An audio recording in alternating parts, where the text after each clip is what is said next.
आज मैं आपको एक ऐसे छोटे से गांव के बच्चे की कहानी सुनाने जा रहा हूं जिसका नाम था आदित्य। एक बच्चा जिसकी आंखों में सपने बहुत बड़े थे, लेकिन हालात उससे भी कठिन। आदित्य एक छोटे से मिट्टी के घर में रहता था। गांव में न बिजली थी, न पानी की सही व्यवस्था, और स्कूल 5 किलोमीटर दूर। हर दिन नंगे पैर धूल भरी पगडंडी पर चलता हुआ वो स्कूल जाता था। लोग कहते थे, अरे बेटा, ये सब बड़े बड़े सपने मत देख, तू तो अपने बाप की तरह खेतों में मजदूरी करेगा। लेकिन आदित्य बस मुस्कुराता और मन ही मन सोचता, एक दिन मैं इंजीनियर बनूंगा और अपने गांव को बदल दूंगा। दिन भर खेतों में काम करना और रात को मिट्टी के छोटे से दिए की रोशनी में पढ़ाई करना, यही उसकी दिनचर्या थी। फटी हुई पुरानी किताबें, टूटी हुई कॉपी, लेकिन उसके हौसले कभी नहीं टूटे।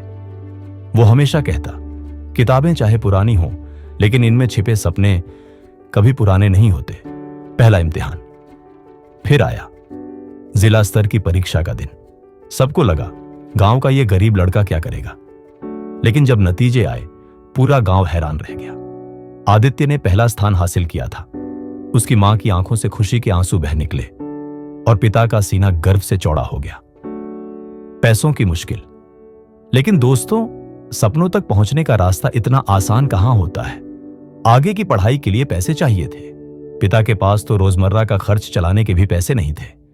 आदित्य ने ठान लिया, वो दिन में बच्चों को ट्यूशन पढ़ाता, खेतों में मजदूरी करता और रात को फिर से पढ़ाई में जुट जाता। भूखा रह लेता, लेकिन अपने सपनों को भूखा नहीं रहने देता।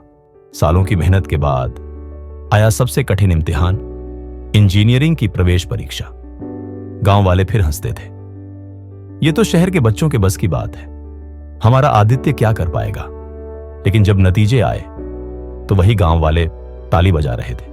आदित्य ने यह परीक्षा पास कर शहर पहुंचना भी आसान नहीं था। नई भाषा, नया माहौल और पैसों की तंगी, लेकिन आदित्य के हौसले लोहे के बने थे। वो कहता, डर चाहे कितना भी बड़ा क्यों ना हो, सपना उससे भी बड़ा होना चाहिए। दिन रात की मेहनत के बाद आखिरकार आदित्य इंजीनियर बन गया। गांव की जीत, लेकिन उसने अपनी सफलता सिर्फ अपने लिए नहीं, अपने गांव के लिए हासिल की थी।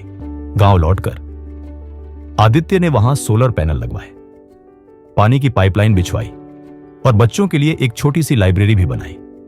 आज वही लोग जो कभी कहते थे ये मजदूर ही बनेगा, अब अपने बच्चों से कहते हैं, आदित्य जैसा बनो। दोस्तों, ये कहानी हमें सिखाती है कि गरीबी, तकलीफें और ताने इंसान को रोक नहीं सकते। अगर रोक सकते हैं तो सिर्फ हमारे बहाने।